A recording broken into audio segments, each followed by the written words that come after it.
Welcome to the Mini Transat Mission, an offshore sailing podcast. I'm your host, Peter Gibbonsneff, and this is episode number 7.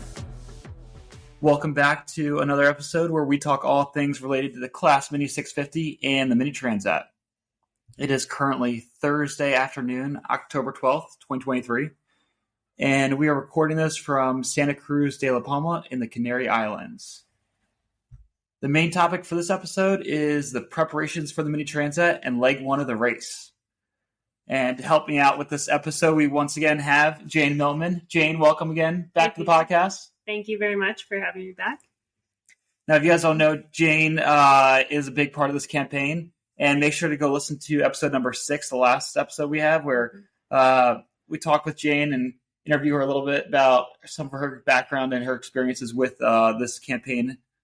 Because she's been a huge part of it. So it'll be nice talking through everything. And she's here in La Palma with me. She was at the start, she was at the finish, and she's going to help me walk through a lot of these topics. Mm-hmm. And we do have a ton to unpack with the completing of this first leg. So this episode, we're going to talk about all the preparations in France, leading up to the race departure, the actual start itself, and then what happened out in leg 1 to update you all with what with the race itself. So, with that, anything else we need to cover before we dive into it all? Not to take away from what you're going to cover in your after action reports for your blog. So, like a more detailed leg 1 recap is going to happen in your blog post. Yep. Where this is going to be like a little bit longer podcast episode because we're covering so much, but you're definitely you have more in depth details about leg 1 in your blog post. Yep, and that'll be coming out online soon, definitely. So if you aren't signed up for them, go to pgnoceanracing.com, and there should be a pop-up to sign up, or right in the beginning, right in the homepage, a spot to sign up for the race updates and his blog posts. Oh, perfect. Okay. Yeah. So let's dive into this. So if you listen to episode number 6, we recorded that the night before I left Annapolis to go back to France.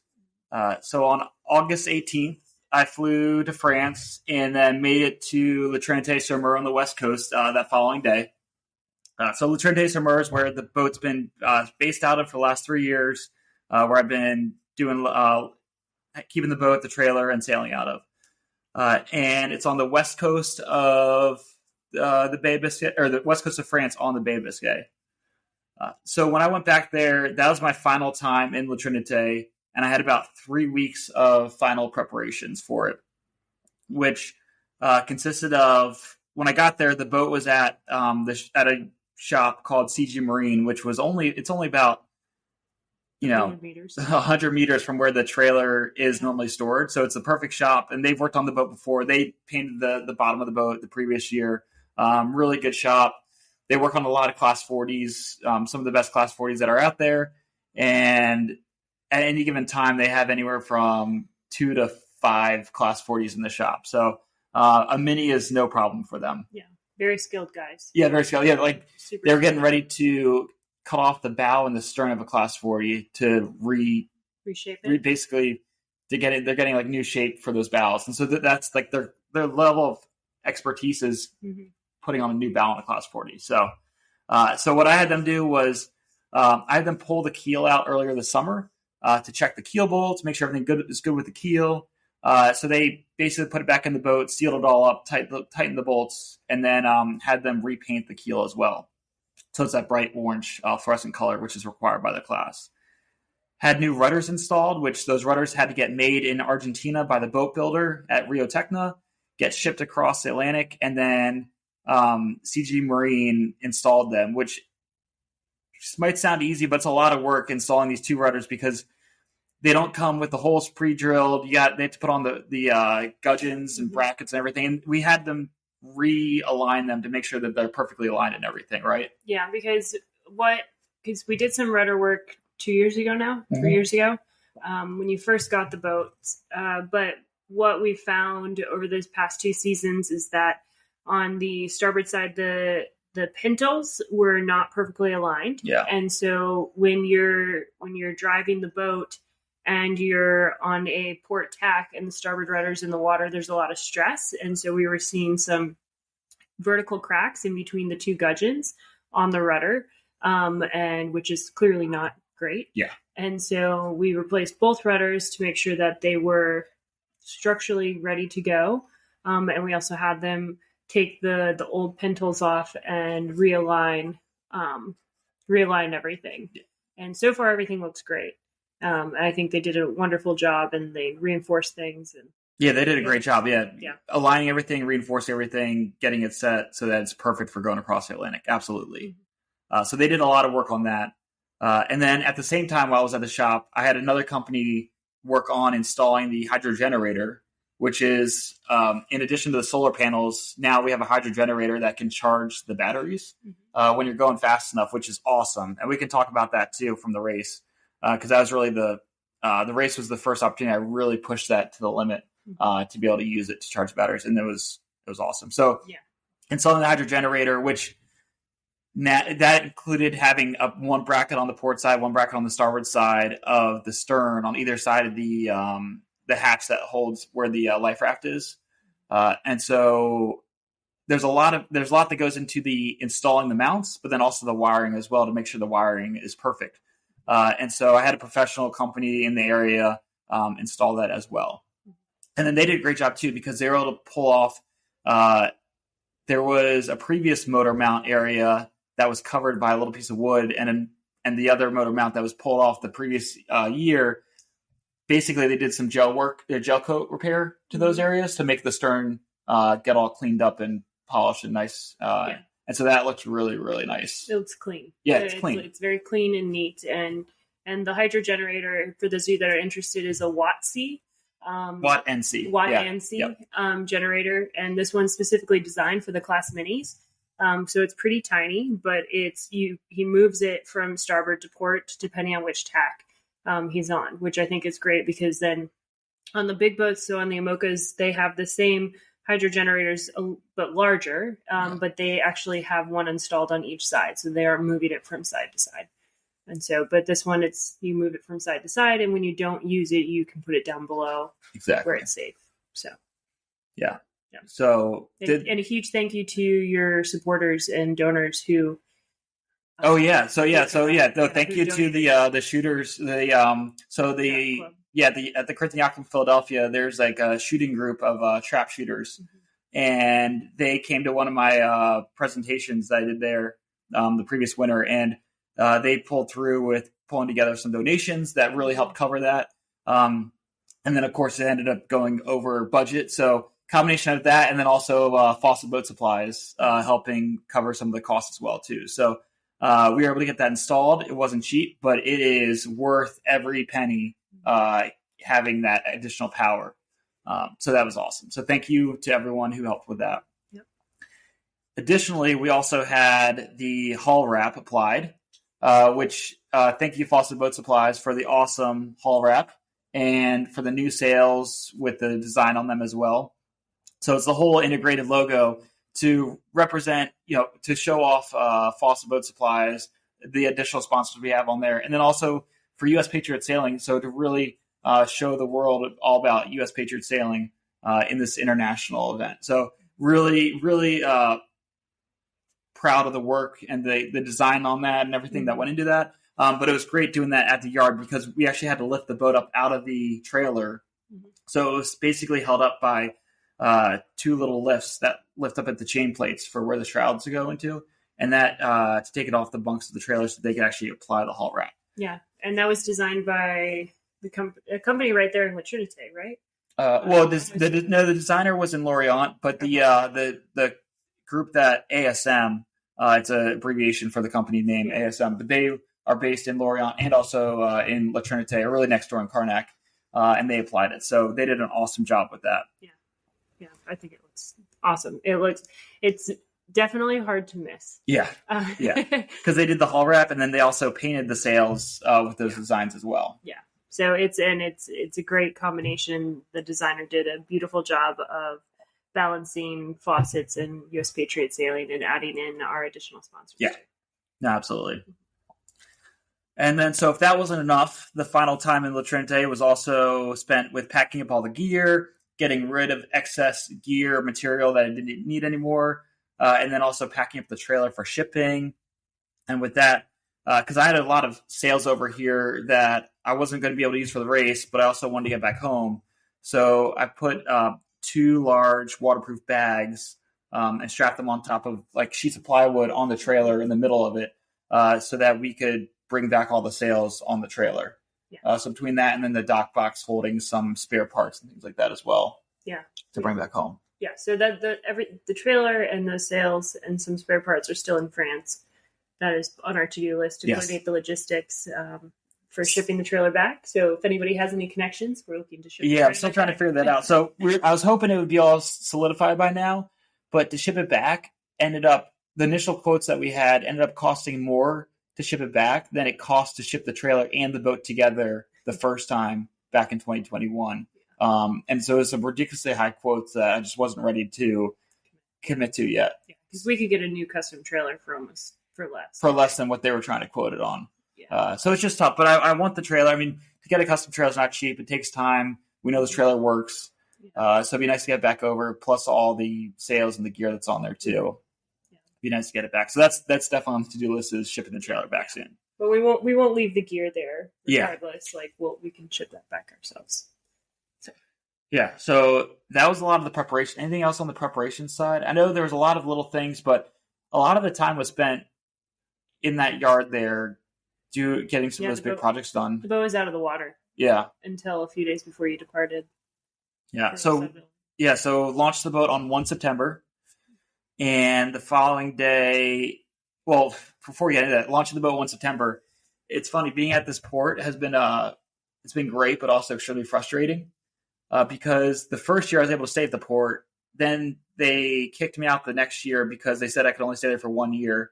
So I found another place, but I was still able to, pay for a card to use the crane to put the boat in and out of the water. And then this year I get there and they say, no, you can't even use our crane anymore. Even though I had the card where you just prepay for the time. On the crane. And they said, nope, you can't use the crane anymore. We're maxed out. We have too many people using the crane. So I had to get them to use the travel lift to put the boat in, which ended up being easier, less stressful, because the last thing I want to do for the final time putting it in is have an issue with putting the boat in ourselves. And it was just me there by myself. So it was easy just having the travel lift do it. So that was awesome. Yeah. Yeah. And and like with the crane, you're required to have 2 people to use it. It's an X I-beam setup. And so it's a little sketchy sometimes. Yeah, a little sketchy and nerve-wracking, and especially if you have any sort of low tide and you're dropping the boat down almost 25 feet down to the water. Yeah. So the travel lift worked out really well, and you scheduled it, and it was all great. You showed up with the trailer, and they were there ready to go. So I scheduled that, and then the next day had the crane put the mast in, which it's a tiny mast for the crane that they have there, but it was easier and safer. It saved a lot of time instead of using the gin pole setup that we have to actually have the crane do it. Because I put the mast in, and then I think the next day I went for the first shakedown sail. I think it was the next day after that. Yeah. So it was a really quick turnaround to get the boat in, get the sail, get the mast in, and then went sailing for the first time. Yeah. And you had the beautiful shakedown sail. Oh yeah, it was because that's where you perfect conditions. All the drone footage of the new hull wrap and sails. And so if you've seen any of his social media, and also Quantum Sails has put together a few of the videos, but you can see the hull wrap and the sails on display. Peter did some great drone work from the boat while he was sailing it solo out in the Bay of Quiberon. Yeah. No, so it was perfect. So that was just 1 day of sailing. And then I wanted to do more sailing, but I remember the weather wasn't cooperating. And then also just packing everything up took so long too. Yeah. And so I think, so if that was on probably the 3rd, I went for that sail. And then on the 9th of September, that Saturday, I finally departed to leave La Trinité to sail 85 nautical miles southwest to Les Sables. And that was going to be an overnight delivery. And I wanted to leave earlier, but there was no wind. So, because I remember I wanted to leave on Friday, but there was just no wind at all. So I had to leave on Saturday. Still no wind, not much wind. I got towed out. Luckily, there was a race of regatta going on that day. And one of the boats going by was a former mini sailor. So he towed me out there.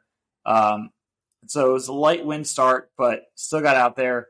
overnight delivery, really good test of the boat. Everything was working well.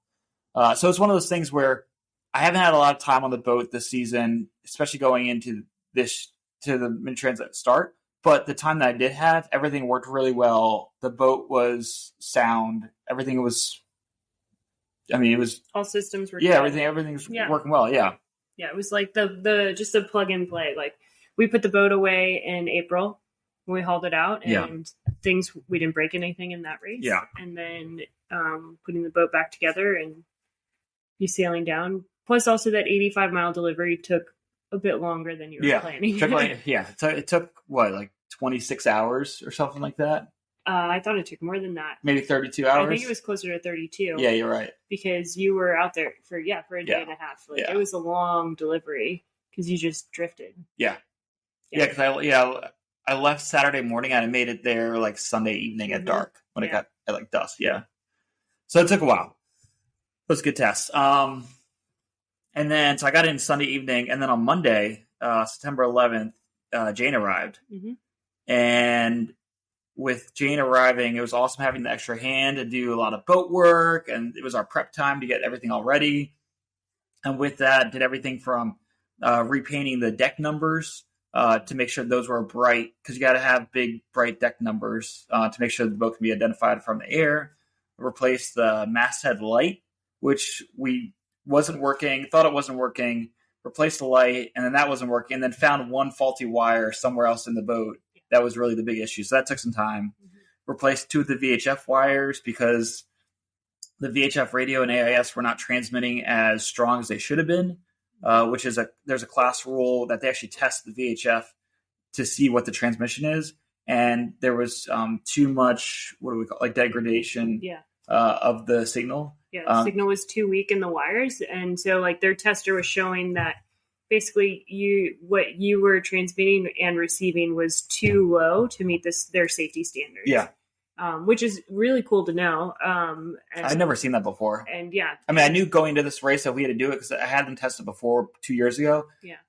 But it's a really good thing for them to check that most people probably don't think about. Yeah. So if you have an AIS transponder or receiver on board on your boat and you're not receiving or transponding well or beyond a certain radius, you need to do this test. I don't know what this test is exactly called, but you could figure it out. But it's this little square brick that they plug in, and it tells you what how much the signals is the signal loss. Mm-hmm. And it was awesome because we put it in a couple different places where we could figure out that yes, the radio is good at transmitting, and we also knew that the wire in the mast and at the antenna at the top of the mast was good with almost no loss between those two. Yeah. But it was the wire going from the VHF to the AIS, and then the wire going from the AIS to the mast connection. Those two had gone bad. And so we were able to troubleshoot it and get new ones made. So that worked out. But again, that's time right there. Yeah. And then the other thing too is going to this into this race, I'd gotten a lot of new line from New England Ropes. So thank you so much, New England Ropes, for outfitting the boat with a ton of line. Yeah, tide line. But with marketing. Tide line marketing helped with that too. Yep. And Fawcett Boat Supplies, it's all kind of together. But New England Ropes sent that. And with that, it's awesome, but it also takes a lot of time to splice a line, get it all ready. And Jane did an awesome job helping out with a lot of that. Adding things like splicing on the end of a halyard where, you could just tie a bowline. A lot of the minis tie bowlines on the end of the halyards, but, do you want to do that, or do you want to add a splice in there so you can do a soft shackle instead? And little things like that just to make the boat that much better for the big race. Well, and then also adding chafe covers. Yep, a lot of chafe coverage. A lot of chafe covers because you have to think that, so for this last race, you're not taking down your main unless it's an emergency. And so your main, even with the chafe cover on, when I was inspecting it, when you made it to the Canaries here, it actually took quite a beating. To the point where I'm considering making you a new main halyard for the next leg because I think it's good. No, I think it's okay. More chafe covers, because I wasn't thinking about when you have the main halyard down for a reef in the main, and so I need to extend the chafe cover out for that. So, but otherwise everything looked great. You have all new lines on board. Yeah, we replaced everything. We replaced all the lines, everything on there. all the Dyneema that holds things like on the bowsprit and everything. Jib leads, everything. Yeah, everything. Which a lot of those lines, things like jib lead lines, like those things have had over 8,000, probably 9,000 miles on them, and they'd lasted for a while, but it was time to change everything out. And I also didn't want to change everything out earlier in the season or last season, because then it would sit around for 6 months to a year just getting sun damage. And so waiting till the very end, as painful as it was, getting everything done like last minute felt like, it was also good because it was the least amount of UV damage to the lines that we were replacing going into the race. So when I did cross the starting line, I was confident that the lines would last for many thousands of more miles to go. So that was perfect. And then also the final pack out that we did for this, we're leading up to the race, everything from spare parts, what tools do we bring, how many wrenches do you bring, how many screwdrivers do you bring, different size flathead screwdrivers, different size Phillips head screwdrivers, like bringing all of that and then figuring out like, okay, what's the weight of this? And then what's the weight benefit or the trade-off between, do I bring this one tool or this one spare part, or is it too much weight when everything gets all added up together? So we spent some time going through all that as well. Yeah, but your tool bag is very small. Like, I mean, there's not much. But I move it every time I tack and jibe, and so it feels really heavy right now. It's really heavy, yeah. But it's also in with all the repair kits and everything. But I mean, I think you have one flathead screwdriver, you have one Phillips head screwdriver. Well, I got different sizes. I got a couple different sizes of them. A couple different sizes. But I mean, there's because some for the electronics, some for like big ones. Yeah. But there's no engine on board that you would possibly need to repair. Like there's no spare parts in terms of that. Like I don't have a socket wrench set. Yeah, like, you don't carry around a bag full of shackles, because you can use soft shackles or you can use low friction rings. Yeah. Like Dyneema and duct tape. That's all you need. Dyneema and duct tape fixes everything. And your splicing kit. So it's the repair kit or the tool bag is much smaller than what you would think. So which is kind of nice, there's not much room down below. So it's nice that it's small. Yeah. So that was a lot of the prep work, which talking through it now doesn't sound like much, but it was a lot of preparation and final projects. And there's always little projects too of like, hey, we have a couple more days. It would be nice if we could do this one project. Let's do it. And then sometimes it would go smoothly. Other times it would take twice or three times as long. And so it all just takes time. Yeah. And I mean, it was 2 weeks straight of boat projects, and we knew we were going to have boat projects going into that. Yeah. And so, but France it's a very interesting place where we have 3 local chandleries in Les Sables, and they all sell different parts. Yeah. And to get one job complete, you may need to go to all 3 stores. And granted, we don't have a car, so we're either on foot or by a little push scooter. And they're in different directions around the port also. They're different directions around the port. So you're going... separated by a mile and a half. Yeah. You're going a kilometer to the left, and then you're going a kilometer and a half to the right, and then back to the boat in the middle. So it's everything. You're trying to think ahead of what you need, and then undoubtedly something comes up and you don't have it, and you do have to run out to the store. So. Yeah. And so all those projects were a lot on their own, and it'd be a lot for anyone just to do those. But then on top of that, we had a lot of other things going on as well. So let's kind of talk through some of that. One thing is the race inspections and requirements. So we had the safety inspection, which that takes a couple hours for them to go through the boat. Mine actually went pretty fast because I had everything lined up ready to go. But so the safety inspection, where they go through a multi-page list and check everything from EPIRB serial numbers to what they have on file to make sure it matches to your life jacket, and undoing the life jacket, make sure you have the soles tape on there, the flashlight in there, the lifting strap, things like that. Your name is on it. Your name is on it. And then also the spare life jacket. Yeah. So all these different things that you have to go through, your flares, all that kind of stuff. And then you also have the survival bag inspection, like survival container, the survival water. So they got to inspect those. They also have to seal them up as well. You have the medical bag, which our medical kits it's a lot of stuff. And I refreshed that going when I got back this year. And so that was a long process, refreshing everything that expired, which was probably about almost maybe a third of the bag had expired. Yeah, it was quite a bit. Because I had first gotten it done in 2021. So a lot of the meds only lasted 2 years. Yeah. And I mean, this medical kit probably weighs 20, 25 pounds. Yeah, easily. Yeah. It's got its own dry bag for it. It's big. And it's very large. Substantial. I mean, you can do everything from, trauma to dental work to staples. Just, there's a lot of stuff. A lot of pills. Yeah. A lot of medicine. Yeah. So, and they also, and with that medical kit inspection, the doctor is checking you out and talking you through, like, if you need to take this, you're explaining, like, you take this when, or don't take this if, and going through each thing. So that one took a while. Yeah. Well, in each of the medicines I have what it is written on it, but then I also have, what is it? So I have like the medicine, but then I have pain reliever, or, take this for nausea or XYZ, whatever the thing is, so that if I am feeling sick or I have a problem, I can open that back up and say, okay, this is what the problem is. Mm-hmm. So that helps as well. And then on top of that, we also had a bunch of seals. So we had, survival kit, survival water. The batteries have to get sealed, which they do a little, all these things have a little seal that is like wire and then it's stamped, a little stamp thing, so they can tell if it's been tampered with, essentially. Yeah, it's a wire tie twisted with a wax stamp. No, it's like a little, plastic? It's like a little like lead actually stamp. Yeah. And so the batteries have to get sealed so that you can't move the batteries. The life raft gets sealed so you can't move the life raft at all, because those are the two main things you can't move. Yeah. So there's a lot for those things that go on. And then on top of that, we also have the race organization events. So things like presentation of the skippers and different, things that they host. And then we also have the race briefs too, where they do the briefs on, talk through emergency procedures. They do weather briefs. They do the briefs on like the race course itself. So there's a lot of things on that. Yeah.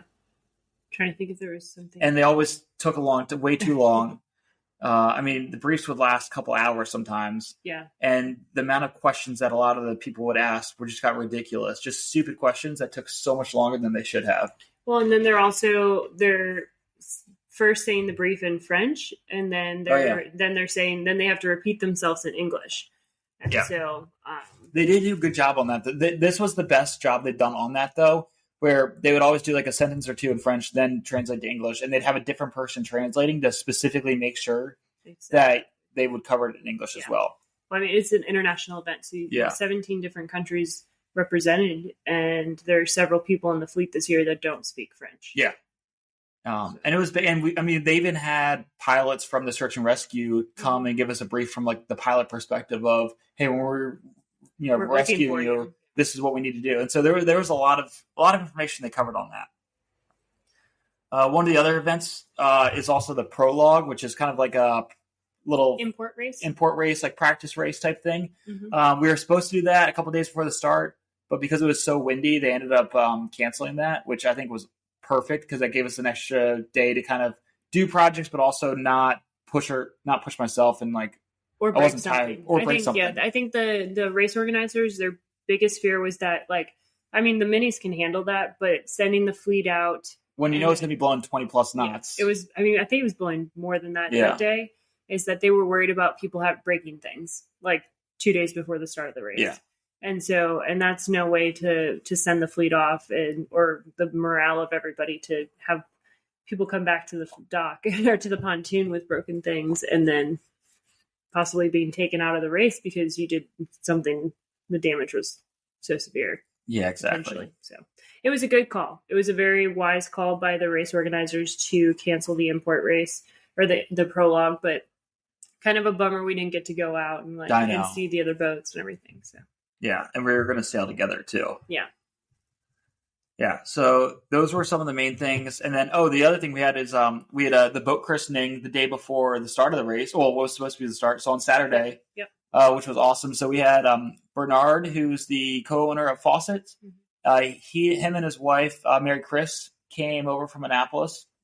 And they came out to Les Sables to the start there. And Bernard christened the boat with a bottle of champagne, which was awesome. Mm-hmm. This was great because he was there. We had some other family there. My mom came in, my sister Lindsay, cousin Amy and her husband David. So we had some family there, some friends. Yeah, friends from the Netherlands came down. Yeah. So it was really fun to see. It was a beautiful day on Saturday, and the boat beautiful weather. The boat looked awesome. The boat looked phenomenal. We got to move the boat over to like the main pontoon in the front of the race village, and have a little ceremony with like they gave us like the microphone and a speaker and everything, and it was cool. Yeah, it was great. And also, so Saturday in the race village was like the really big day in the race village. So like it was packed. I mean, the pontoon was full of people all day, walking up and down. And they also added in a live, like, kind of like band, like marching band from Guadeloupe.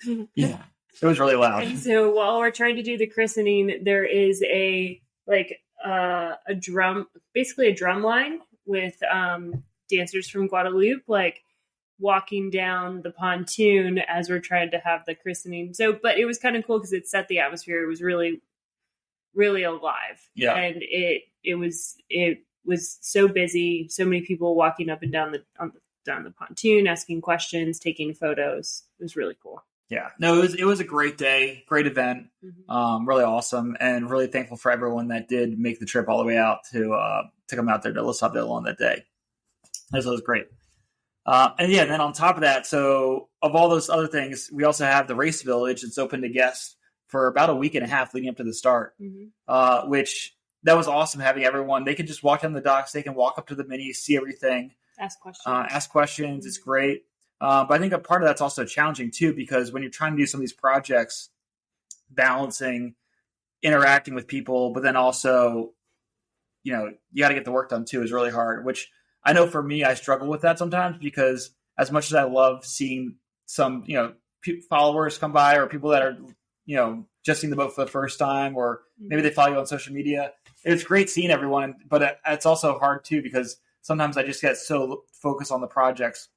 So sometimes I'd be down below and Jane would be like, "Hey, Peter, come up on deck. Like, there's someone by here." And so I appreciate you doing that, but it was also hard sometimes too, trying to balance it all. Yeah, I get it. I totally get it that like you're in the zone trying to repair things. But I mean, we have like people walking by and they're asking questions, or they've been following you for a really long time. They've never met you in person. And it's kind of a little bit of like a celebrity moment. Like they're kind of like, "Oh yeah, I've been following you for the past 3 years. Like, it's been so cool. Like, this is the boat." And, or just meeting people that have a military connection. I think that was the biggest thing, because you had the Marine Corps flag flying. And so, a lot of people stopping by, to talk about their military service with you. Which I think is great, because it would just give us more of an opportunity to share about U.S. Patriot sailing. Yeah, absolutely. With people that wouldn't have seen it if we didn't have that. So, so it was great. So I think that kind of captures, there was a lot going on for the 2 weeks leading up to the start of the race. And I feel like any one of those things that we just talked about, those topics, would be a lot in their own sense, but everything all together, the time just got sucked up really, really fast. Because before you know it, the start was coming up for that Sunday, 24 September. It was supposed to happen that day, but the day before the start of the race, they actually ended up delaying it initially for an unknown amount of time, because of the weather that was coming across. There was a big low pressure system that was coming towards the Bay of Biscay, and it was going to be steady, 40 plus knots with big seas, and it just wouldn't have been safe for the boats to go out there. So initially delayed for an unknown amount of time. And then on Sunday afternoon, we had another weather brief, and they ended up deciding that we were going to go out the following day on that Monday. And so the delaying by 24 hours helped for the system to kind of move farther north, or I guess. So or further, I guess the forecast was developed better. Yes. And so originally the system was going to meet the fleet right off the Cape Finisterre. Yeah. And so you guys were going to be sailing upwind into this oncoming system. Yeah. And with cross seas, and it was just going to be really, really nasty. Yeah. And there's only so many there's ports all along the coast of Maine, but they can't handle Spain. Yeah. Sorry. Spain, not Maine. But they can't handle 90 boats all at once. And so if people need to take shelter. Yeah. And so it was a wise decision. Yeah. Because you guys, we'll talk about it later, but you ultimately did meet the tail end of that front. or that. Which we'll get. Yeah, we'll get into. And then, but so they delayed it for that, and then they also added a waypoint in for the actual race itself. That's not normally there. So they added in a waypoint that basically forced us down towards the northern part of Spain. And so the waypoint was about 215 miles southwest of the start from Les Sables, and it put us about 30 miles off the coast of northern Spain. Yeah. And so by doing that, that forced the fleet down into the very southern part of the Bay of Biscay, so that we didn't have the option to go farther north towards that low pressure system, or go like due west and then duck down. Yeah, exactly. Yeah. So it kept you guys south so that the system could move northeast. Yep. And you guys would go below it. Yeah. So that's why they delayed the start, and then that's why we were able to leave 24 hours later. And with all those factors, they were able to make it happen. So with the departure, let's talk about a little bit about that. So that was an early morning for leaving the dock. So I feel like we started the day at like 5 a.m. that morning. At least I did. Starting with like the weather, looking at the weather at 5 a.m., wake up, do all that kind of stuff. I think we were left. On the dock at 7. We were on the dock by 7, which is still very dark. Like the sun's not even up yet, so it's still dark. Getting everything ready. Turned the phones in by 7:30, and then we had to be. I think we had to be race ready by 8:30. So I had to step off the boat by 8.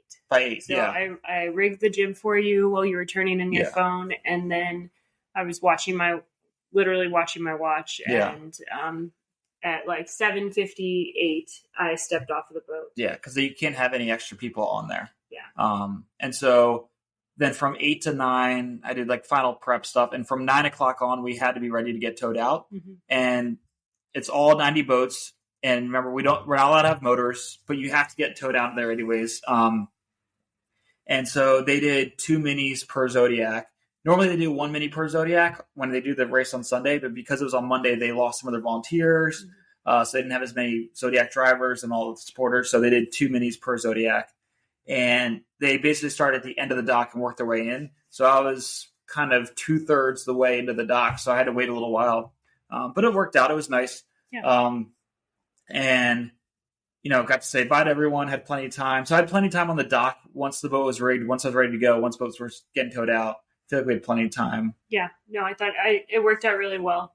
And you left the dock, and your mom and sister had taken off earlier to go down the famed port entrance along the seawall to wave bye to you. So yeah, it's really cool. So when you leave, so for this race, and we leave from the Vendée Globe pontoon, which is the big solo around the world nonstop race. The solo around the world. It's like and it's from the same dock. And when you leave Les Sables alone, you go through like the channel. People are lined up on both sides of the channel on these like high walls, basically cheering all the boats that are leaving. Cheering you on, like air horns, bells, banners, flags, like. Everybody's cheering you. It's incredible. It's really cool. Yeah. I was on the dock with you to make sure you got off safely, and so I missed it. But your mom and sister said it was a pretty cool and moving moment. Yeah, it was awesome. I mean, it's great when you're leaving the the channel there, and you see, I could see like the American flag, fly, hanging up there, and they were cheering. It was awesome. And then it was also cool because on one of the Zodiacs next to me that wasn't towing a mini out, they were just going out there. It was one of the Zodiacs that was going to meet one of the Mochas that was coming back in from the previous race. Yeah. And it was essentially like I don't know if he's exactly like the boat captain for the boat, but he's like one of the main guys for that team. And I had met him, 3 years previously when we'd done our basically like the Safety at Sea, the World Sailing Survival course. I did it in Les Sables alone there. And so it's cool seeing him because we were able to talk for like 5 minutes when he was on the rib and basically like, kind of catch up because we hadn't seen each other in a while. And it was cool. It was cool seeing him again. And he remembered me. And as he was going out there to, go meet the Mocha. And I'm pretty sure he had done the race before. And I know the skipper of the Mocha that he was going to see had definitely done the race. So it was just a small world kind of all coming together for the start of it. When I first met this guy, it was 3 years ago. And I was like, hey, I'm doing the Mini Transat and all that kind of stuff. So it was just an awesome experience leaving the channel there. Yeah. And then, so once I got towed out there, then what did you guys end up doing? So we were able to get on a spectator boat, which was perfect. It was a little ferry that's normally used to go from Les Sables to Ile de Ré.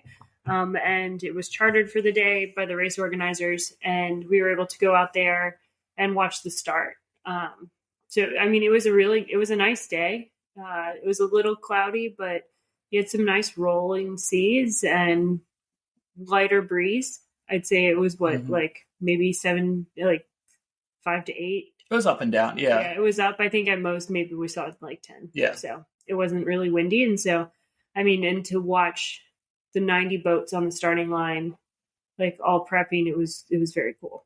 So. And it's great that you guys were able to get out there because for the starting line, it's close to shore, but it's still too far away to be on shore to actually like watch anything. So you have to get out there by boat. Yeah, we were pretty far out there.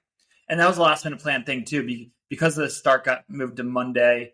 There was a lot less people that were going to be going out on that boat because it was hired by the race organization. Mm-hmm. And so they had a bunch of open spots. So you guys were able to go on there. So it worked out really well. Yep. So now for the actual start.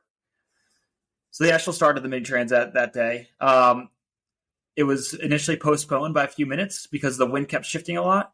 And this definitely helped me because one of the big considerations we had was if you wanted to have your bowsprit out and deployed, so the bowsprit and the struts, you had to use a sail on there, whether it's a spinnaker or code 0. And it was really borderline between being like an upwind start or a close reach. And with that wind shift and the postponement, the wind settled in to make it be a reach. So initially I was going to be upwind and I wasn't going to have to pull out.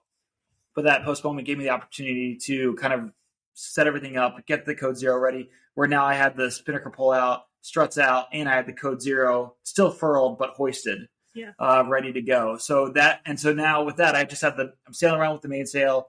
I have the jib down, but then I could put up the jib at maybe like 4 to 5 minutes before the gun, start getting some speed up, and then put myself where I wanted to go. So that really helped. Mm-hmm. Coming in there, probably like I was on starboard tack, 15 boat lengths below the line.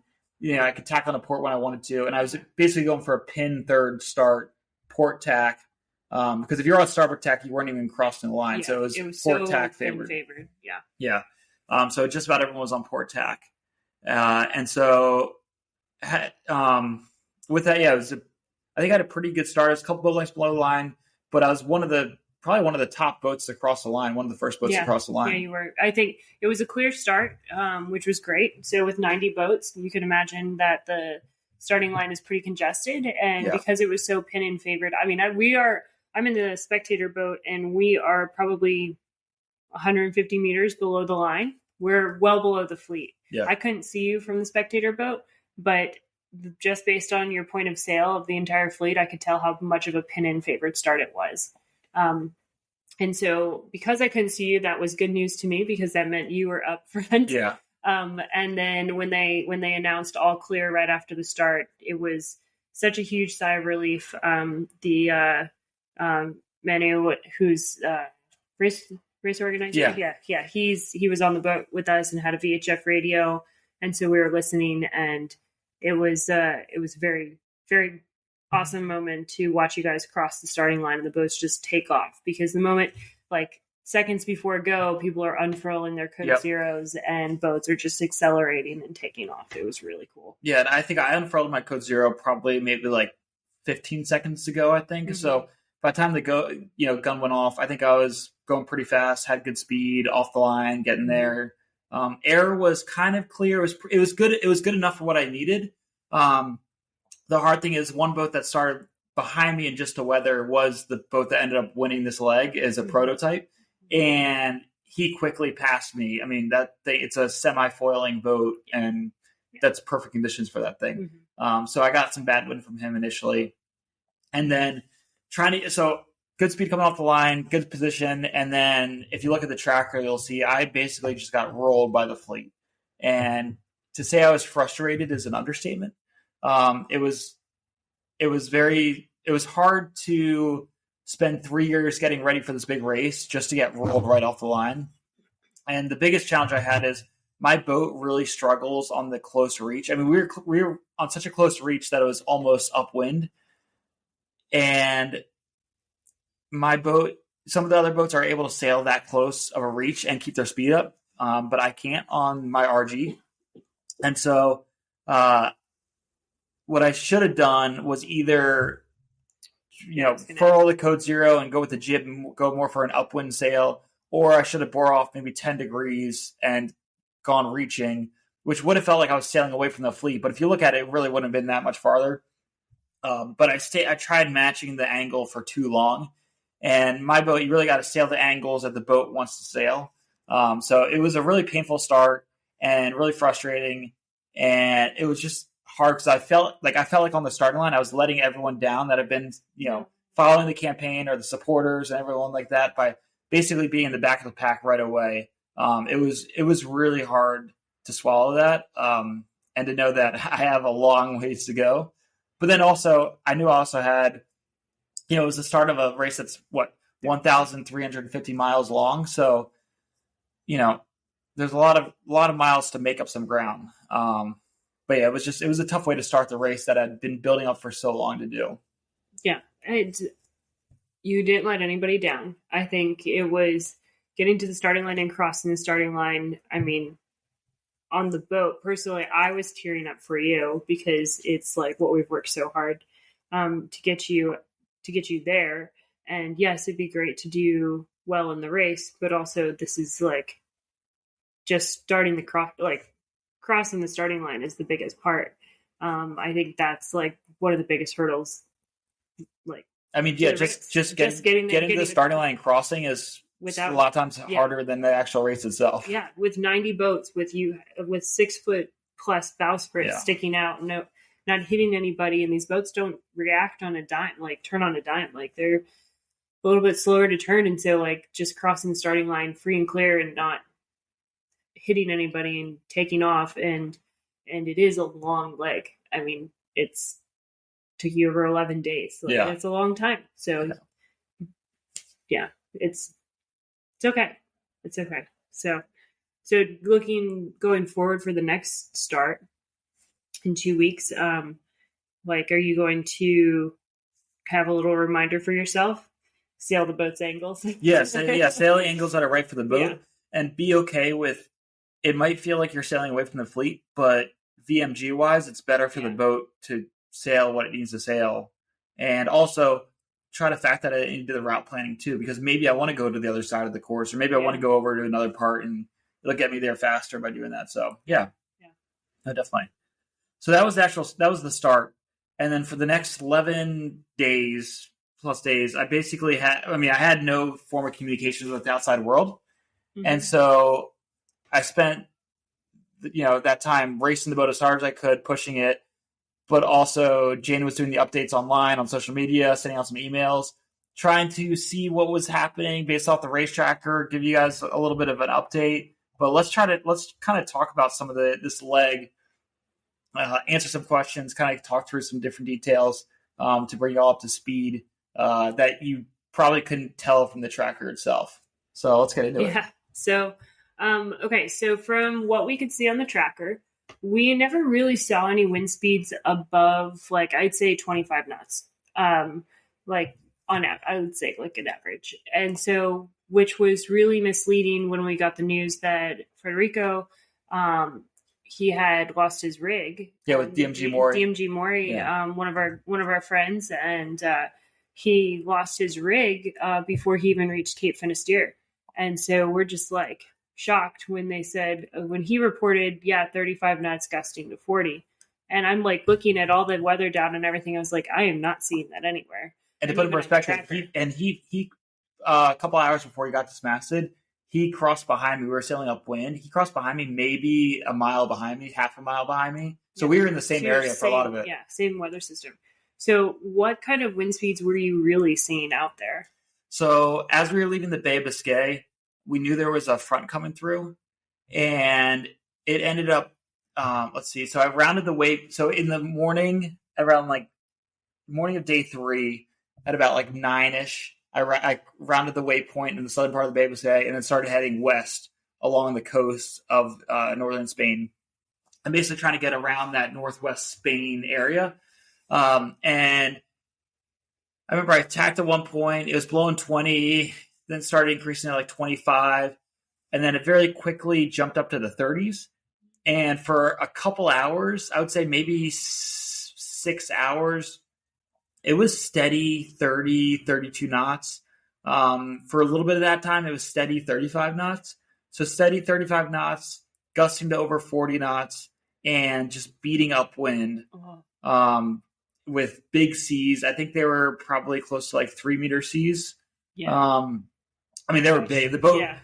That's big. There were some waves where you fall off it, and you just feel like the boat's just crashing off the waves. Ooh. You're weightless for that moment until the boat hits the wall. Yeah, and the whole boat and the rig shakes and everything, and so a lot of it was trying to hand steer through the waves to make sure that you stay connected to it. Yeah, well, to make sure that the boat doesn't crash off the waves. So there's some ways that you can drive the boat to make it so it kind of protects the boat a little bit. So it's a combination. You're still racing. You're still trying to like go as fast as you can upwind, but it's also a little bit of survival mode and like protecting the boat, protecting yourself. Because if anything major on the boat breaks, that could be the end of the race. Mm-hmm. Or if you hurt yourself, if you get a head injury or if you get a bad cut, blood loss, like things like that, that could be the end of the race as well too. So it was a lot more than what we were seeing. It was a lot more, and it was for a long time too, for that day. Yeah. But it was weird because that part of it was really cloudy and windy, and then other parts of it for a couple hours, it was bright, beautiful, sunny day, and steady 35 knots. Yeah. And it was pretty wild how that happened. It was also hard too because I didn't see any minis around me. I was the only one there. I saw a couple of fishing boats, and then it was really wet too. Everything down below got wet because I had the Code Zero furled on the bowsprit on the bow, and I'd get the Code Zero off the deck and throw it down below. So that got a lot of water down below. Just me wearing foul weather gear going up and down below. Like everything down below got wet, got soaked. And so it probably took 3 days to fully dry out the boat between sponging water out, bailing. I actually had to bail some water out, but sponge it out, clean up dry out the clothes, things like that. It took about 3 days to dry the boat out after that. Yeah. Wow. No, I've sailed upwind in 35 knots with you before on that boat, but not that sea state that you had. And just the upwind, I vividly remember like slamming down on every wave and the entire boat shaking. Yeah. And you're just like saying that prayer, like, please stay together. Well, and when we did that, we went through a squall where we were hitting like high 30s. Yeah. But that was for what, maybe like 10 minutes, 20 minutes? Yeah. Maybe 10. Yeah. And imagine instead of 10 minutes, that's for like 6 hours. Yeah. It's like, that's unpleasant. And yeah. It was not comfortable. No. And I'm glad the rest of the fleet handled it pretty well, but it was definitely like, we were not receiving that information of what you guys were experiencing out there. Yeah. So. And I'm surprised more boats didn't break anything. I am too. But then also looking at the tracker, I didn't know at the time, but now I know. I was also the farthest boat offshore at the time, I believe. Yeah. Looking at the tracker with where the wind was with the strong wind, I was the farthest offshore at the time for that weather system. Yeah.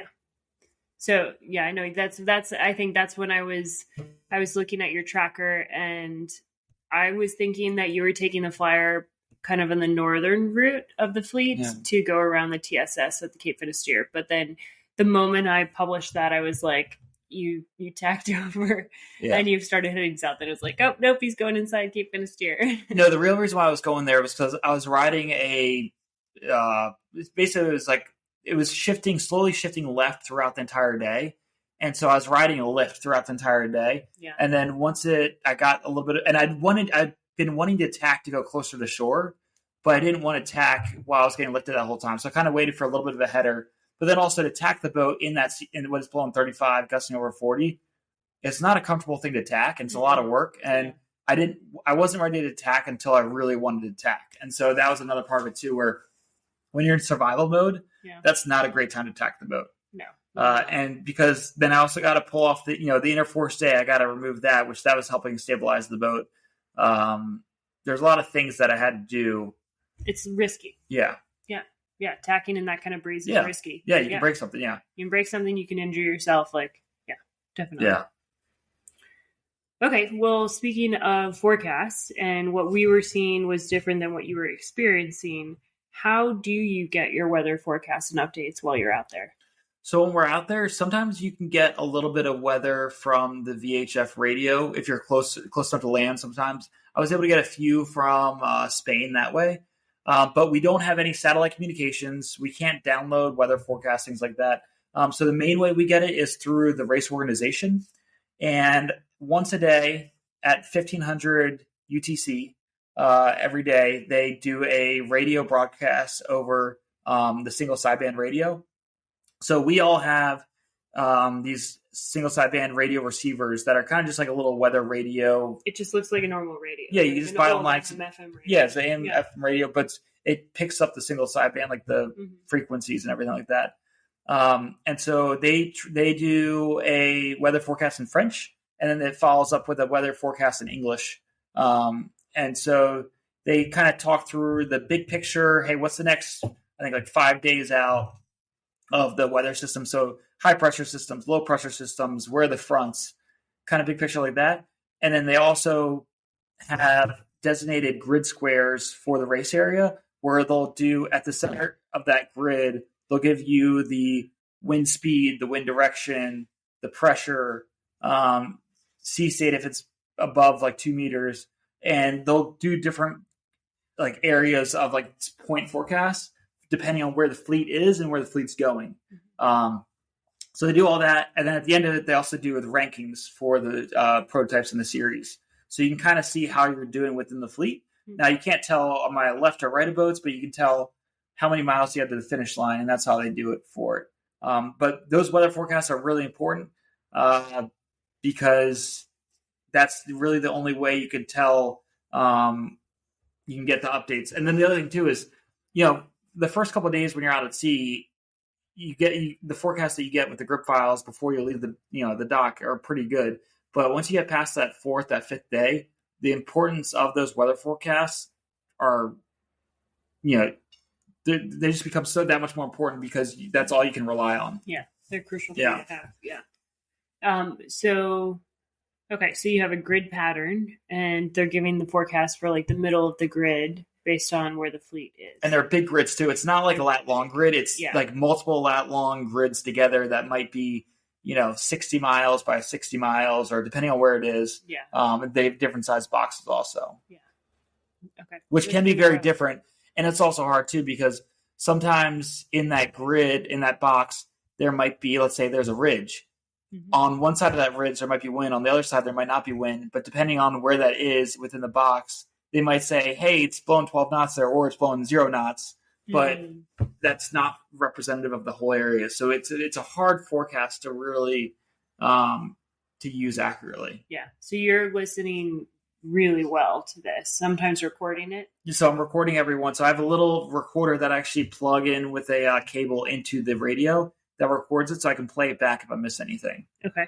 That's good. Yeah. Because I could only imagine that I would need to hear that multiple times to make sure I'm plotting it correctly. Well, and I write everything down too. So but just missing like one small piece of information can mean the difference of a lot of things. Yeah, exactly. Yeah. Okay. Wow. Okay. So speaking of fleet, like management and everything, when you're out there, we talked about your AIS and range, and I know we replaced 2 of the cables because the other ones were bad and you weren't receiving or transmitting well. So what would you say is an average range that you see on your AIS? Well, after we replaced the cables, it's a lot better now. I have noticed an improvement. That's good. And I would say for the minis, I can normally detect minis out about 12 to 15 miles, depending on the conditions. If the conditions are right, maybe 15 miles. If it's a little tougher, sometimes 10 to 12 miles. It also depends on. I think it depends on sea state wise. Depends on the weather. It also depends on how much is that boat transmitting, or do they have any degradation in their signal as well? So there's a lot of factors that go into it.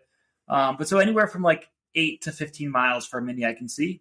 Okay. But then for the big shipping or like big ships out there, I was able to see some of them out to 30 miles on the AIS. Wow, that is a lot more. Yeah. I remember when we sailed the boat, we were seeing maybe 12 miles for big ships. Yeah. When we sailed to Ireland, I think. And it depends. I think we saw maybe a little more, but yeah. Maybe, yeah. It all depends on a lot of things. But I was able to see them a lot farther out this time, which was nice.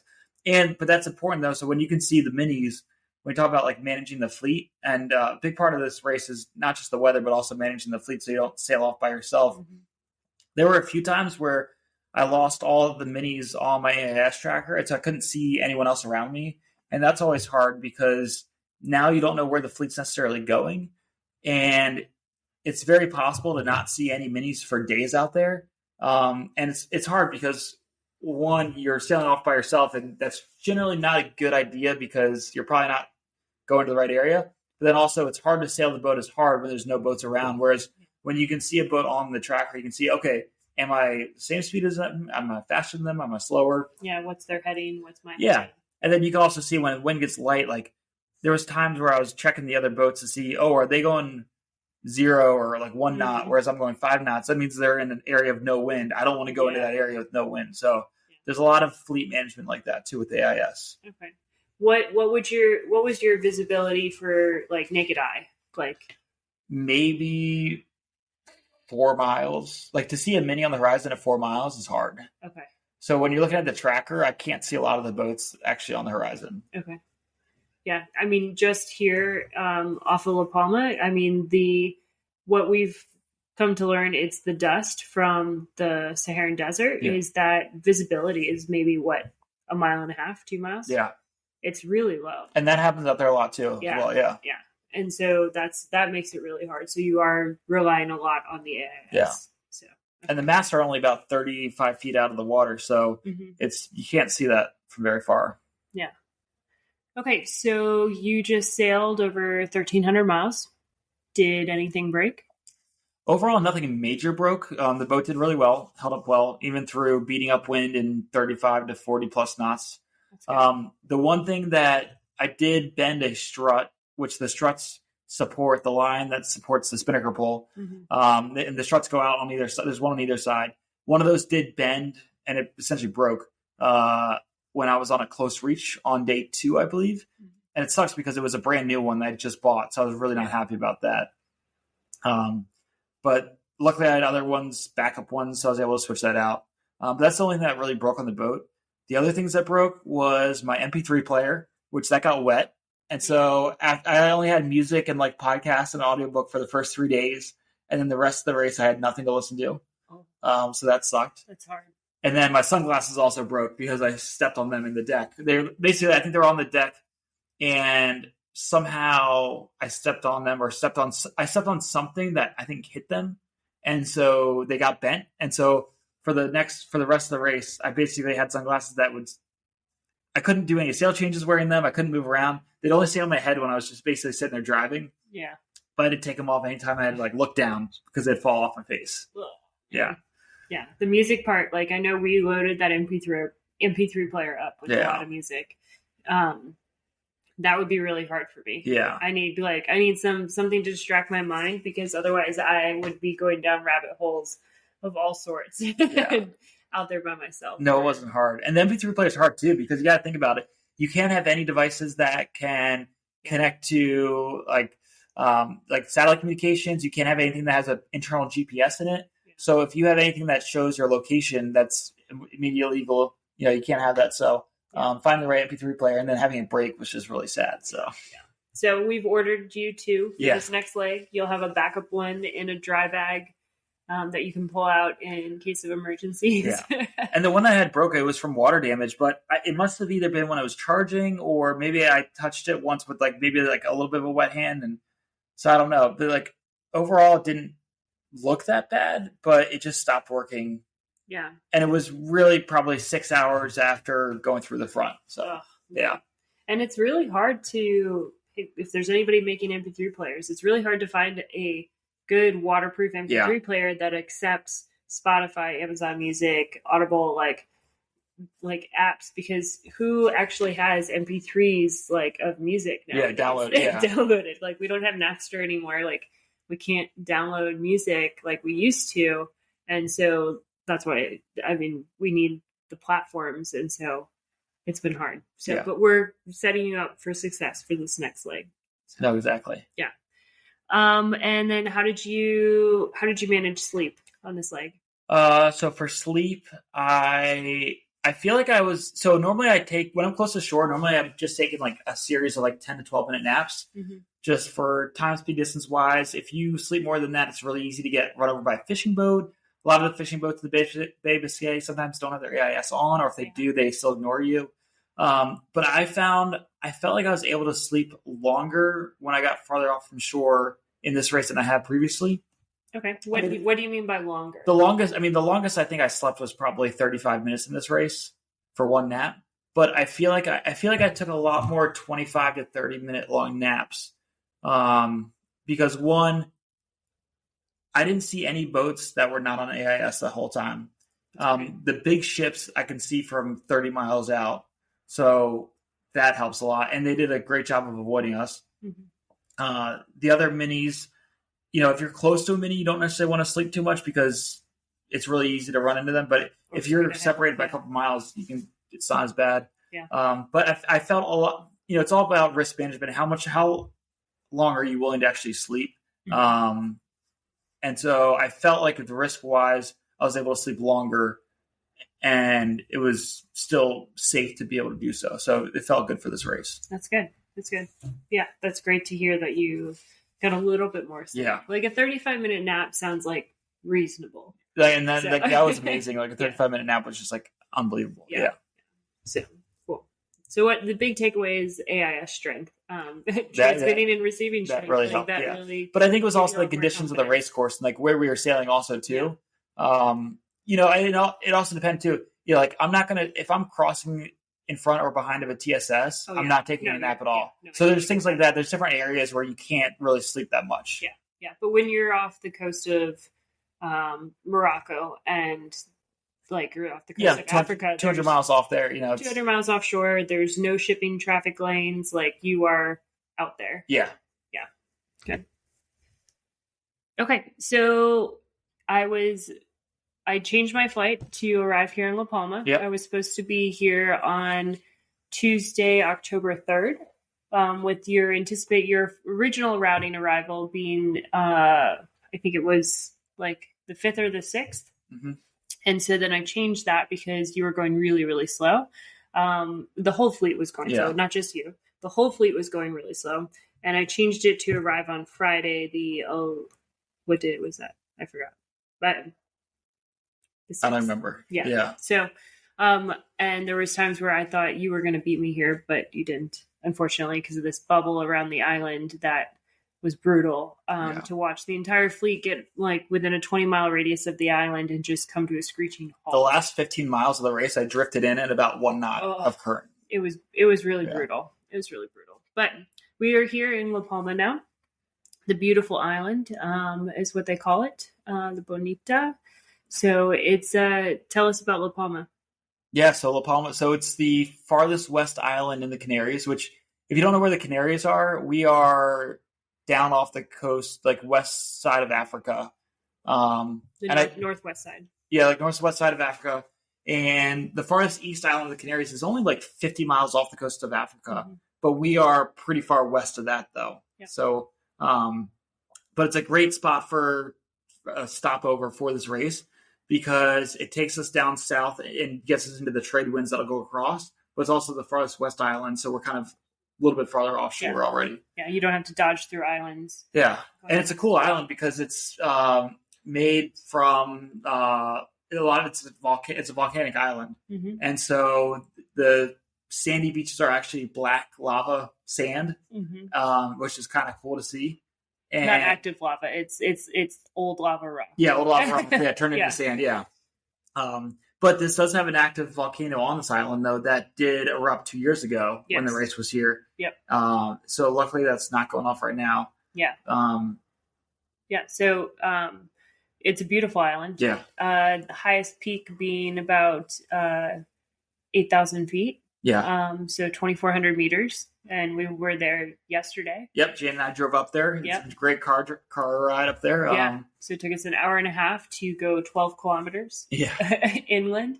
But it's a really incredible island because you have everything from tropical beaches with the black sand to a lush rainforest to all the way up on the top of the mountain where you're above the tree line where they get snow in the wintertime.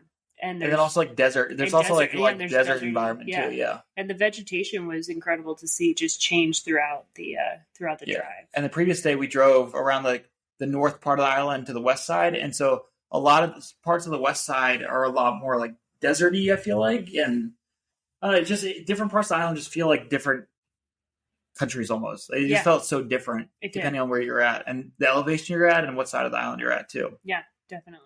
But on where we're at in Santa Cruz de la Palma over here on the east side, it almost feels like more of like a Caribbean island feel. Yeah. Where other parts didn't feel that way.